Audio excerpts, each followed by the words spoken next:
Happy new year সবাইকে। আশা করি তোমরা সবাই খুব ভালো আছো আর আমরাও খুব ভালো আছি। আর এসপিএস মিনি ব্লগে তোমাদের সবাইকে জানাই স্বাগত।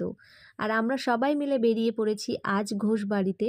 তো সেখানে এসে যে ঘোষবাড়ি যে শপিং মলটা আছে সেখানেই আমরা কেনাকাটা করতে ঢুকে পড়েছি। আর তো জানোই মেয়েরা যেখানে জামা কাপড় দেখবে সেখানে যাবে না, এটা তো হতেই পারে না। তো ফার্স্ট আমার ছেলের জন্য একটা জ্যাকেট নিলাম আর আমার জন্য চুড়িদারটা নিলাম। তারপরে একটু ফুচকা খাওয়ার সময় আমাদের খাওয়ার পর ওরা খাচ্ছে। তারপর আমার দাদা ছিল, দাদা বেশিক্ষণ ছিল না, অল্প কিছুক্ষণ ছিল। আর আমি একটু নেবো না, এটা তো হতে পারে না, ওই জন্য আমি একটু ভাগ নিয়ে নিলাম। আর সোনুবাবু বেলুন নিয়ে খেলা করছে। আর হ্যাঁ, এটা ওর পিসেমশাই কিনে দিয়েছে। তো খেলনা বলতে ওইটুকুই কেনা হয়েছিল। তো এবার এখান থেকে বেরিয়ে পড়বো, বেরিয়ে এই যে একটু চা খাবো, চা খেয়ে তারপরে বাড়ির উদ্দেশ্যে যাব। আর এই যে কাকুটা ডন্ডিরহাটে দোকান, এখানে সুন্দর চা করে, তো তোমরা চাইলেই যেতে পারো। তারপর লাস্টে অমৃতি খেয়ে বাড়ি চলে এলাম।